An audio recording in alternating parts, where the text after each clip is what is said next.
Assalamualaikum warahmatullahi wabarakatuh. Di sini kami dari kelompok 5 yang beranggotakan yang pertama saya sendiri Muhammad Hanafi dan teman saya Mary Rahmalia dan Sandi Indah Lestari. Di sini kami akan menjelaskan materi tentang perencanaan SDM sebagai pengambilan keputusan. Yang pertama, teori dasar pengambilan keputusan. Perencanaan SDM adalah sebuah keputusan yang ditetapkan melalui sebuah proses yang langkah-langkahnya harus dilaksanakan secara sistematik dan tertib. Perencanaan SDM terjadi 3 tingkat keakuratan sebagai spektrum dalam proses pembuatan keputusan. Yang pertama yaitu keakuratan tinggi.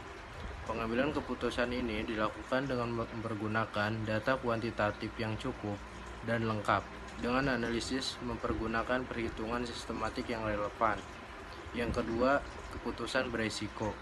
Keputusan ini merupakan hasil analisis data atau informasi kuantitatif yang tidak lengkap, kemudian dilengkapi dengan informasi kualitatif, sehingga pengguna statistik menjadi bersifat terbatas. Yang ketiga, tidak akurat.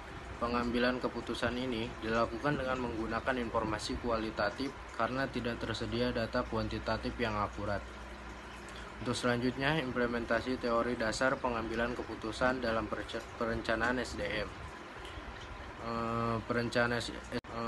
Perencanaan SDM sebagai kegiatan pengambilan keputusan tidak dapat dipisahkan dari spektrum keputusan dengan karakteristik. Adapun beberapa kegiatan yang perlu dilakukan. Yang pertama, memprediksi jumlah SDM yang dibutuhkan. Perlu dilakukan pencatatan dan penyimpanan data secara tertib dan sistematis dalam sistem informasi SDM sejak awal organisasi atau perusahaan didirikan. Yang kedua, data atau informasi perencanaan SDM dapat dikelompokkan menjadi 2 kelompok besar yang terdiri dari data kuantitatif dan informasi kualitatif. Yang ketiga, analisis kuantitatif digunakan untuk memprediksi jumlah SDM yang diperlukan di masa depan. Sedangkan analisis kualitatif digunakan dalam menetapkan kualifikasi atau syarat-syarat yang harus dipenuhi calon pekerja untuk mengisi pekerjaan atau jabatan kosong. Selanjutnya dijelaskan oleh teman saya. Oke, selanjutnya kita akan membahas tentang pembuatan kebijaksanaan dalam perencanaan sumber daya manusia.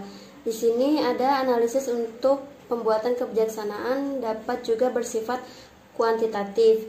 Jika ternyata pada waktu pembuatan keputusan atau peraturan sebelumnya data yang digunakan keliru atau analisis statistiknya tidak relevan, pembuatan kebijaksanaan sangat banyak kemungkinannya untuk dilakukan dalam melaksanakan operasional bisnis karena berhadapan dengan lingkungan bisnis yang mudah berubah. Perencanaan sendiri yaitu keputusan yang penting dilakukan dalam sebuah organisasi adalah perencanaan strategi dan perencanaan operasional. Lalu di sini ada faktor-faktor yang mempengaruhi pengambilan keputusan dalam perencanaan, yaitu yang pertama nilai-nilai, yang kedua kondisi yang menekankan, yang ketiga institusi atau peraturan, yang keempat yaitu kepribadian atau inteligasi, yang kelima itu kuantitas informasi atau data, yang keenam pertimbangan politik, yang ketujuh tingkat kepastian. Lalu di sini ada tujuan dan manfaat perencanaan sumber daya manusia. Sebelum lanjut ke tujuan dan manfaat perencanaan SDM, di sini ada perencanaan SDM sebagai kegiatan prediksi yang bermaksud untuk memperkirakan permintaan SDM yang diperlukan agar dapat mewujudkan kegiatan bisnis yang terdapat dalam kegiatan renstra, renov, dan program bisnis tahunan di lingkungan sebuah organisasi atau perusahaan. Oke, selanjutnya akan dibahas oleh Sandi Indah Lestari. Di sini saya akan melanjutkan materi yang tadi teman saya sampaikan. Untuk tujuan perencanaan SDM, tujuan umumnya perencanaan dan program bisnis di lingkungan di setiap dan di semua organisasi atau perusahaan secara ideal bertujuan untuk mempertahankan dan mengembangkan eksistensinya. Tujuan khusus ada dua, yaitu tujuan perencanaan SDM jangka pendek dan perencanaan SDM jangka sedang atau panjang. Untuk pemanfaatan perencanaan SDM ada 5. Yang pertama, meningkatkan efektivitas efisiensi pemberdayaan guna SDM. Yang kedua, penyelarasan aktivitas SDM berdasarkan potensi masing-masing. Yang ketiga, peningkatan kecamatan, penghematan pembiayaan kos dan tenaga dalam melaksanakan rekrutmen dan seleksi. Yang keempat, perencanaan SDM yang profesional. Dan yang terakhir, perencanaan SDM dapat meningkatkan koordinasi antar unit kerja. Untuk perencanaan SDM, poin pertama, mendorong perilaku proaktif dan menghindari dari perilaku kreatif dalam melaksanakan kegiatan perencanaan SDM yang akan berdampak positif pada pelaksanaan kegiatan bisnis.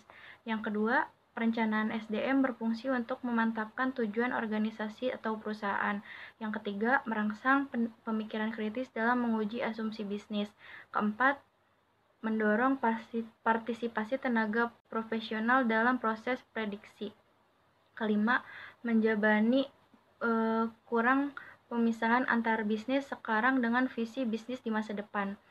Keenam, memantapkan alokasi SDM dan pilihan bisnis. Dan yang terakhir, menciptakan suasana kebersamaan.